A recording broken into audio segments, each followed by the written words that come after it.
Hello friends, welcome to agriculture student academy. I am Praveen Kumar. तो हम लोग सेल बायोलॉजी पढ़ रहे हैं और प्रीवियस लेक्चर में हम लोगों ने राइबोसोम तक कवर कर लिए थे। ठीक है, चलिए हम लोग नेक्स्ट टॉपिक की तरफ मूव ऑन करते हैं। और आज जो हम लोग का टॉपिक है वो है लाइसोसोम। ठीक है, चलिए हम लोग लाइसोसोम को अच्छे तरीके से पढ़ते हैं। और एक बात और, आपको लेक्चर के साथ साथ नोट्स भी प्रोवाइड किया जाता है। आप डिस्क्रिप्शन बॉक्स में जाके हमारे नोट्स को डाउनलोड कर सकते हो।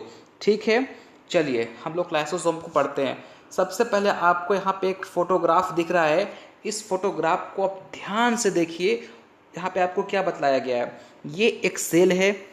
ठीक है, इस सेल में आपको छोटा सा दिखाई पड़ रहा है, ये लाइसोसोम है। इसको जब आप मैग्नीफाई करोगे तो इस तरह का दिखेगा। अभी बस इतना याद रखो। क्लियर हो रहा है? ये एक लाइसोसोम का मैग्नीफाइंग इमेज है। ठीक है, चलिए देखिए लाइसोसोम के बारे में जो इम्पोर्टेंट बातें आपको याद रखनी है और यहाँ से क्वेश्चन पूछे जाते हैं। सबसे पहला बात तो याद रखिए, लाइसोसोम को डिस्कवर करना और उसको नेम देना ये किसने किया था? क्रिश्चियन डी नॉट 5, यहाँ पे मिसप्रिंट हो गया, दुबे।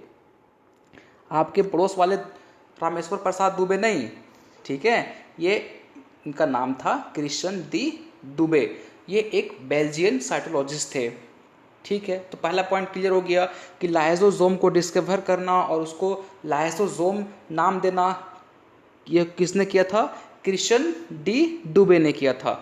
चलिए नाम याद रखना। ठीक है, दूसरी बात, लाइसोसोम को हम लोग सुसाइडल बैग बोलते हैं, स्कैवेंजर ऑफ सेल बोलते हैं, डिस्पोजल ऑफ सेल बोलते हैं। इसके अलावे एक नेम और याद रखना, एटम बॉम्बे बोलते हैं इसको। क्यों बोलते हैं हम लोग आगे बात करेंगे। अभी फिलहाल आपको 2 पॉइंट याद रखना है कि लाइसोसोम को डिस्कवर किसने किया था? क्रिश्चियन डी दुबे ने किया था। ये एक बेल्जियन साइटोलॉजिस्ट थे। और दूसरी पॉइंट आपको याद रखनी है कि लाइसोसोम को हम लोग suicidal bag, scavenger of cell, disposal unit of cell या एटम बॉम्ब बोलते हैं। ये सारे इसी लाइसोसोम का अलग अलग नेम है।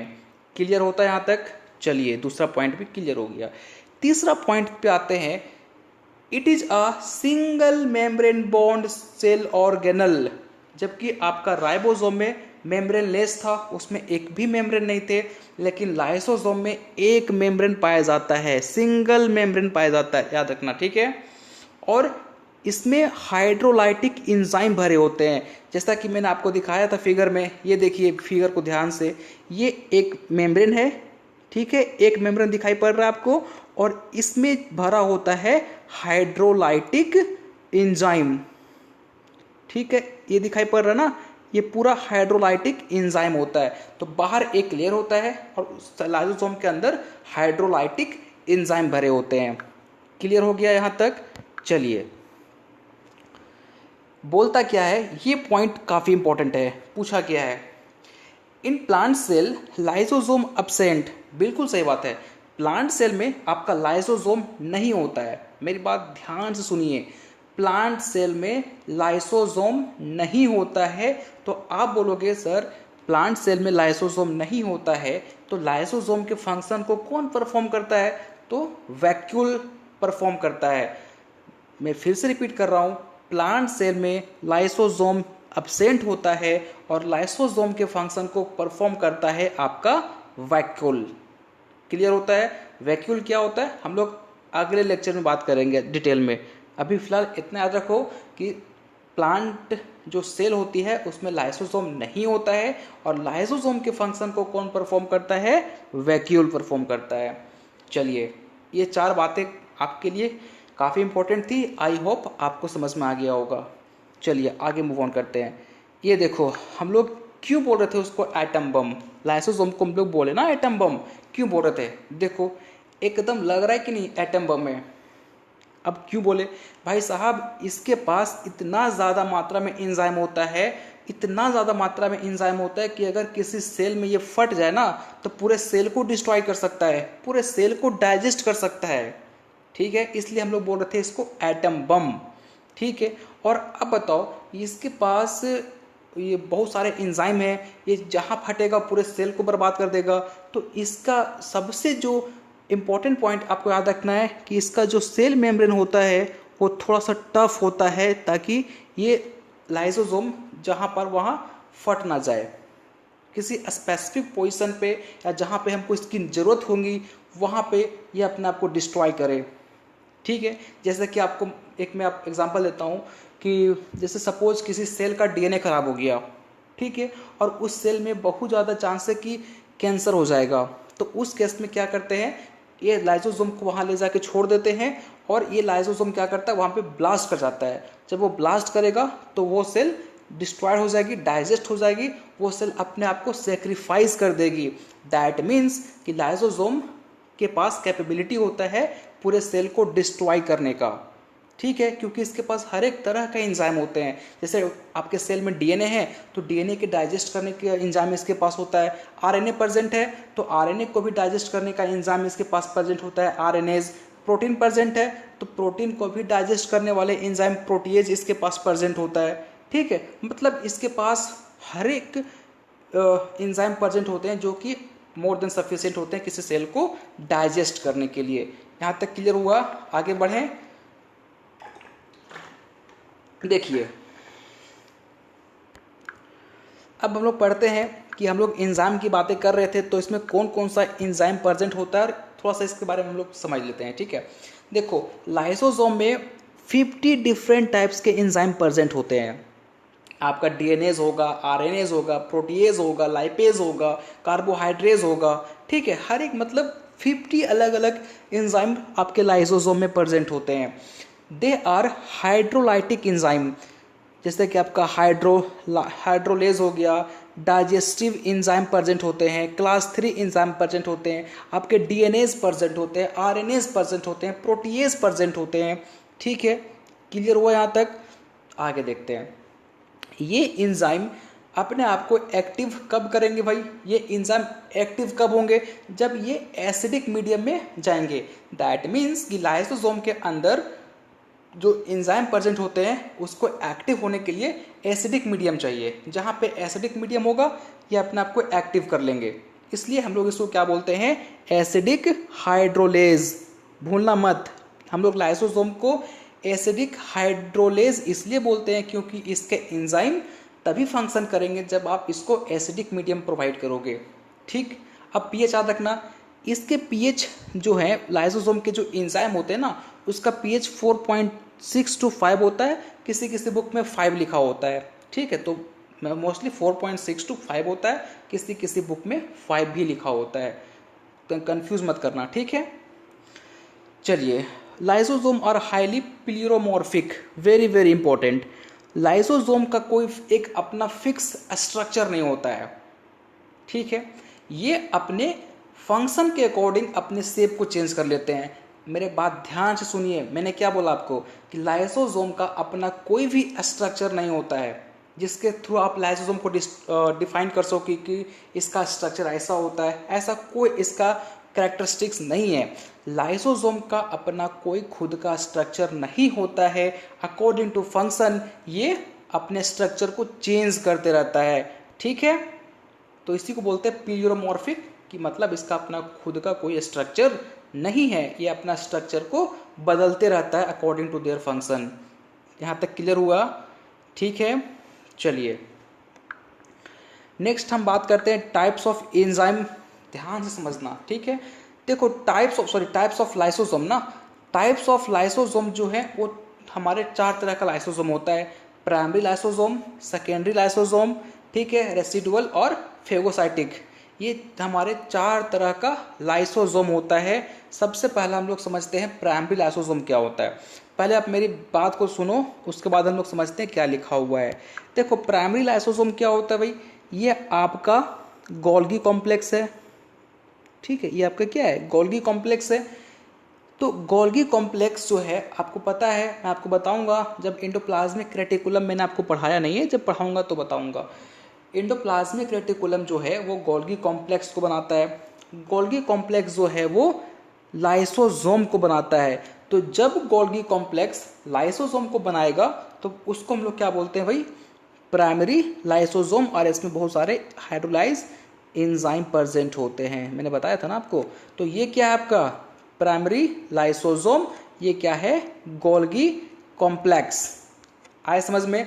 तो गोल्गी कॉम्प्लेक्स जब लाइसोसोम को बनाता है तो उसको हम लोग क्या बोलते हैं प्राइमरी लाइसोसोम। ठीक है, जो पहला लाइसोसोम बना है उसको क्या बोल रहे हैं हम लोग प्राइमरी लाइसोसोम। ये क्लियर होता है यहाँ तक? देखो अब क्या लिखा हुआ है प्राइमरी लाइसोसोम में। प्राइमरी लाइसोसोम को हम लोग एक और नाम से जानते हैं स्टोरेज ग्रैन्यूल।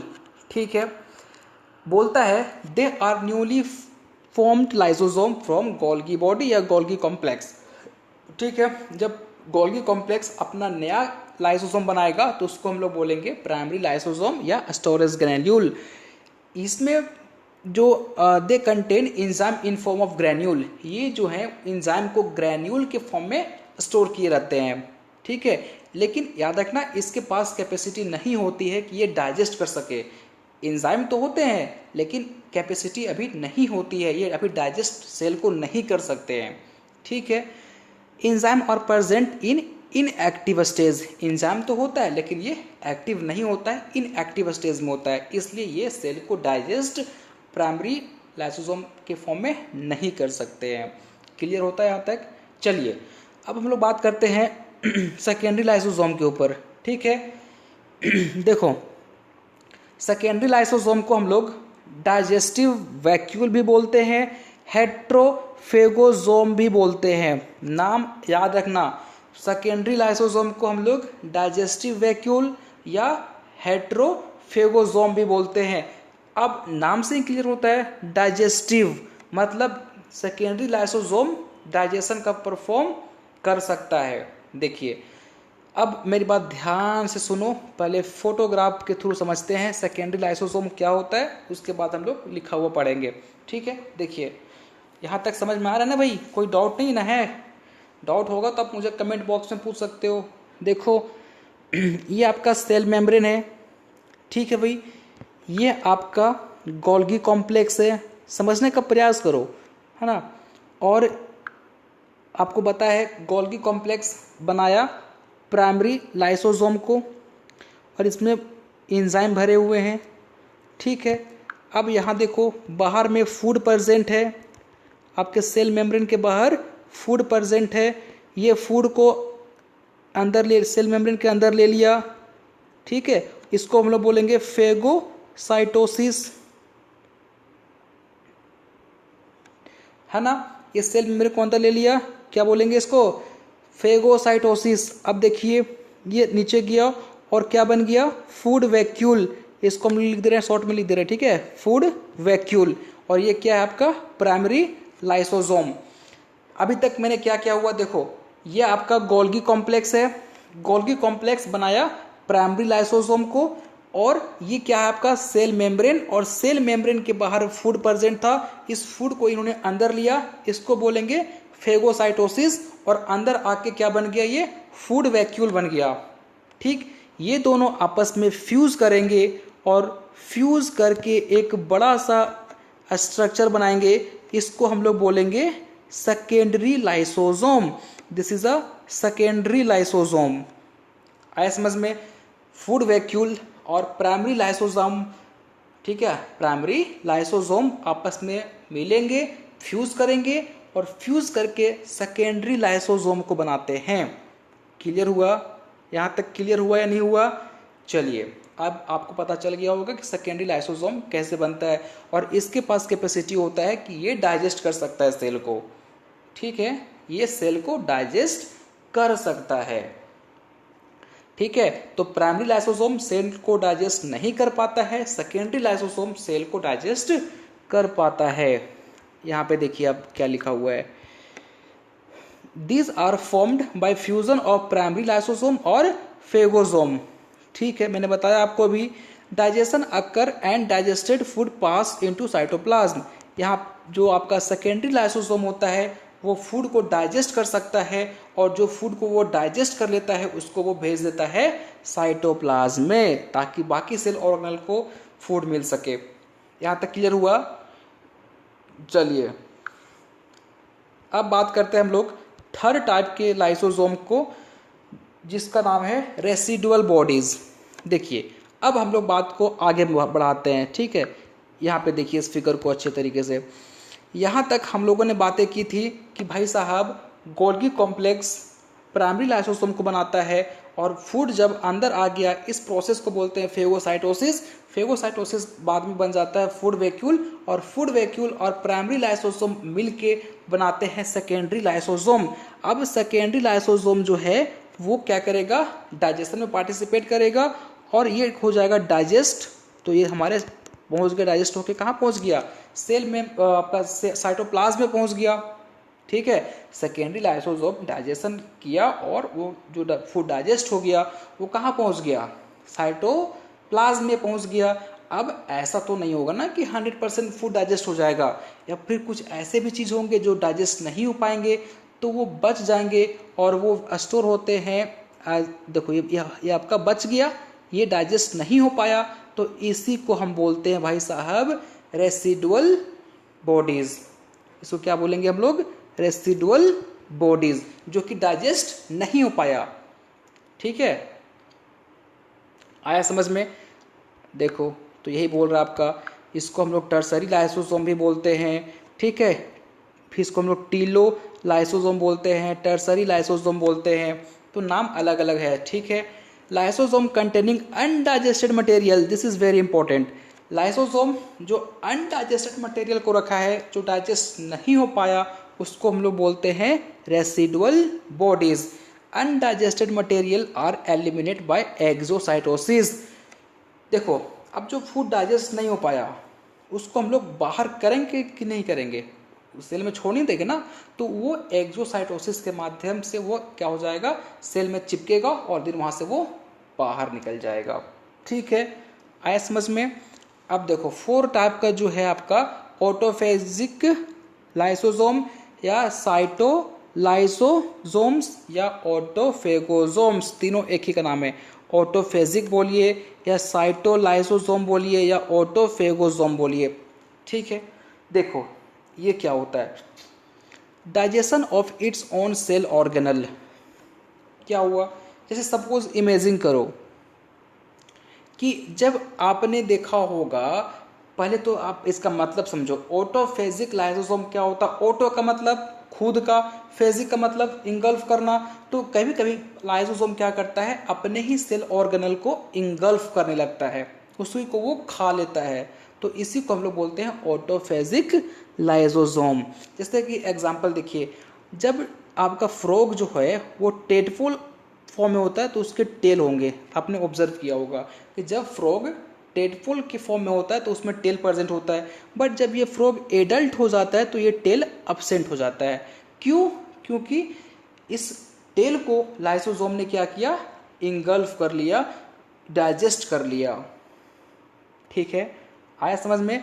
अब मेरी बात ध्यान से सुनना, इंगल्फ करने के लिए या फेगोसाइटोसिस परफॉर्म करने के लिए कैसा होना चाहिए, सेल स्टारवेशन। मतलब कि जो आपका सेल है या वो क्या होगा, जब भूखा होगा, फास्टिंग किया होगा, तो उस केस में हमारा जो ऑटोफेजिक प्रोसेस होता है वो ऑपरेट होता है। तो ये बात आप हमेशा याद रखना कि जो भी हमारा सेल है वो ऑटोफेजिक परफॉर्म तभी करेगा जब वो स्टारवेशन फॉर्म में होगा, जब वो फास्टिंग फॉर्म में होगा, ठीक है। इसलिए कई बार आप ऑब्जर्व करना कि जब अभी जब कैंसर का ट्रीटमेंट होता है ना, अभी लोग क्या करते हैं कि इंसान को कुछ दिन तक फास्टिंग रखते हैं। आप ऐसा अगर थोड़ा सा हट के सोचो तो हमारे रिलीजन में, हर एक रिलीजन में एक ऐसा त्यौहार होता है जिसमें हम लोग फास्टिंग करते हैं, ठीक है। फास्टिंग एक्चुअली लोगों का मानना ऐसा है कि भाई फास्टिंग करेंगे तो भगवान खुश हो जाएंगे, लेकिन इसी चीज़ को यदि आप साइंटिफिक तरीके से देखोगे तो फास्टिंग इसलिए किया जाता है ताकि हमारे बॉडी में जो भी वेस्टेज हैं, जो भी वेस्टेज सेल ऑर्गेनल है या फिर जो सेल ऑर्गेनल जो हमारे काम का नहीं है, वो क्या हो जाए, हमारे ऑटोफेजिक लाइसोसोम उसको डाइजेस्ट कर ले, ठीक है। इसलिए हम लोग फास्टिंग करते हैं और फास्टिंग करना भी जरूरी होता है ना। क्लियर हुआ यहाँ तक? चलिए नेक्स्ट देखते हैं हम लोग। यहाँ पे देखो, यहाँ पे दिख रहा है आपको, ये क्या है, आपका गोल्गी कॉम्प्लेक्स है। इन्होंने प्राइमरी लाइसोसोम को बनाया। प्राइमरी लाइसोसोम में आपका ये फूड वैक्यूल मिला, और फूड वैक्यूल और प्राइमरी लाइसोसोम मिलके क्या बना दिए, सेकेंडरी लाइसोसोम। क्लियर होता है यहाँ तक? चलिए यहाँ पे देखो पूरा प्रोसेस यहाँ पे आपको दिखेगा। देखिए क्या हुआ, ये आपका गोल्गी कॉम्प्लेक्स ने सॉरी आपका एंडोप्लाज्मिक रेटिकुलम है। एंडोप्लाज्मिक रेटिकुलम ने बनाया गोल्गी कॉम्प्लेक्स को। गोल्गी कॉम्प्लेक्स ने बनाया किसको, प्राइमरी लाइसोसोम को बनाया। प्राइमरी लाइसोसोम आपस में कोलाइड किया, किसके साथ, मिक्स हुआ, फ्यूज किया, किसके साथ, फूड वैक्यूल के साथ। और फूड वैक्यूल के साथ जब वो फ्यूज किया तो क्या बन गया, सेकेंडरी लाइसोसोम। और कई बार क्या होता है कि ये जो आपके गोल्गी कॉम्प्लेक्स हैं वो बनाते हैं फेगोसाइटोसिस लाइसोसोम को, और ये हमारे सेल ऑर्गेनल को क्या करता है, डाइजेस्ट कर लेता है। क्लियर हुआ यहाँ तक? चलिए अब देखते हैं फंक्शन क्या है लाइसोसोम का। बोलता है it is digestion of foreign food material come in cell. बिल्कुल सही बात है। अगर कोई ऐसा फूड मटेरियल जो बाहर से हमारे बॉडी के अंदर चला गया, हमारे सेल के अंदर चला गया, तो उसको वो डाइजेस्ट कर लेगा। पहला फंक्शन तो ये होता है। Digestion of old dead cell organelle, इसका क्या मतलब है? देखो जब आप बच्चे होते हैं ना तो आपको अधिक एनर्जी की जरूरत पड़ती है, आपकी बॉडी अधिक एनर्जी बनाती है, ठीक है। मतलब आपका माइटोकॉन्ड्रिया, ऐसा समझते हैं हम लोग, ऐसा मानते हैं कि आपके सेल में जो माइटोकॉन्ड्रिया का नंबर होता है वो बहुत ज़्यादा होता है, बहुत एक्टिव होते हैं, तभी तो आपको एनर्जी मिलता है, हमेशा अच्छा पटाते रहते हो। बट जब आप बूढ़े हो जाते हो, ओल्ड एज के हो जाते हो, तो आपकी जो सेल है वो उतनी एनर्जी को प्रोड्यूस नहीं कर पाती है। या फिर ऐसा इमेजिन करो कि जब आप बच्चे थे तो आपके सेल में 1000 माइटोकॉन्ड्रिया थे, जस्ट इमेजिन करो, ठीक है। और जब आप बड़े हो गए तो आप 100 माइटोकॉन्ड्रिया तो होंगे, लेकिन क्या सभी फंक्शनल होंगे? फंक्शनल होते तो आप बूढ़ा में भी क्रिकेट खेल रहे होते, है ना। पर ऐसा तो होता नहीं है। 100 में से मात्र 3, सपोज 30 ऐसे हैं जो फंक्शनल हो गए, बाकी के नॉन फंक्शनल हो गए। तो जो बाकी के माइटोकॉन्ड्रिया बचे हैं उसको डाइजेस्ट कर लेता है हमारा लाइसोसोम। वो क्यों भला, सोचो ना कि अगर वो हमारे सेल में रहेगा, उसका क्या कोई फंक्शन नहीं है, फालतू को पड़ा रहेगा, ठीक है, इसलिए उसको डाइजेस्ट कर लिया जाता है। तो क्लियर हुआ, ये पॉइंट समझ में आया। Digestion of all dead cell organelle, जो डेड सेल ऑर्गेनल होते हैं उसको हमारा लाइसोसोम डाइजेस्ट कर लेता है। Sometime lysosome burst in cell and dissolve the cell completely. मैंने बताया आपको कि सपोज किसी सेल का डीएनए खराब हो गया है और बहुत चांस है कि उस जगह पे आपका कैंसर हो सकता है, तो वहाँ पे आपका लाइसोसोम फट जाएगा और उस सेल को पूरी तरीके से डिस्ट्रॉयड कर देगा, जिससे बहुत हद तक आप लोग कैंसर को रोक सकते हैं। और इस तरीके का इलाज भी आज किया जाता है ना। अगला पोस्टमार्टम डीजनरेशन, इसका क्या मतलब है? देखो लाइसोसोम, जब किसी इंसान की डेथ हो जाती है उसका पोस्टमार्टम होता है, उसके बाद जब हम लोग बॉडी को दफना देते हैं तो उसको ये क्या बोल सकते हो, उसको डिकम्पोज होने में जो आपके लाइसोसोम है वो बहुत हेल्प करते हैं। लाइसोसोम अपने आप को डिस्ट्रॉयड कर देगा और डिस्ट्रॉयड होने की वजह से आपके जो बॉडी है वो जल्दी डिकम्पोज हो जाते हैं, ठीक है। अगला जो फंक्शन है sperm penetration into tough egg cell. आपने स्पर्म देखा है? देखो मैं आपको पढ़ाया नहीं हूँ, बट आप अगर बायोलॉजी से पढ़े होंगे तो आपको पता होगा। ये क्या होता है, टेल होता है, ये आपका माइटोकॉन्ड्रिया यहाँ पे प्रेजेंट होता है। यहाँ पे आपका देखिए ऊपर सिरे पे होता है एक्रोजोम, और इसमें बहुत सारे हाइड्रोलाइट्स एंजाइम भरे होते हैं, ठीक है। तो अब एक्रोजोम जब पहुंचता है ओवम के पास, तो ओवम के पास 3 तरह की लेयर होती हैं और ये बहुत टफ लेयर होती हैं। तो इसको डिसॉल्व करने के लिए हमको कुछ एंजाइम की आवश्यकता पड़ती है जो कि एक्रोजोम सीक्रेट करता है। तो हम लोग बोल सकते हैं कि acrosome is also a type of lysosome, क्योंकि इसके पास ऐसा एंजाइम प्रेजेंट है जो कि वाल को डाइजेस्ट कर सकता है ना। तो अब देखिए क्या बोल रहे हैं यहाँ पे, sperm penetration into tough egg cell. Sperm का जो कैपेसिटी होता है कि वो एग को डाइजेस्ट कर सकता है। ठीक है, खासकर एक्रोसोम। ठीक है, आया समझ में? आई होप लाइसोसोम आपको समझ में आया होगा और इतना ही आपको याद रखना है, मोर देन सफिशियंट है। आज का लेक्चर में यदि आपको कोई भी डाउट होता है तो आप मुझे पूछ सकते हो, बिल्कुल सिंपल टॉपिक था, है ना। तो चलिए अब आपसे विदा लेते हैं। और हाँ, इसके पीडीएफ आपको डिस्क्रिप्शन बॉक्स में मिल जाएगा, वहाँ से जाके आप डाउनलोड कर लेना। ठीक है, चलो, थैंक यू सो मच। और हाँ, मैं आपको बता दूँ कि दुर्गा पूजा आ रहा है, तो 1-2 दिन लेक्चर हमारे नहीं आएंगे, क्योंकि हम भी थोड़ा सा अपने फैमिली के साथ टाइम स्पेंड करने जा रहे हैं, तो इन बिटवीन हम लोग लेक्चर अपलोड नहीं कर पाएंगे। तो हम लोग फिर से 2-3 दिन के बाद आपका लेक्चर कंटिन्यू जाएगा डेली। ठीक है, चलिए, थैंक यू सो मच।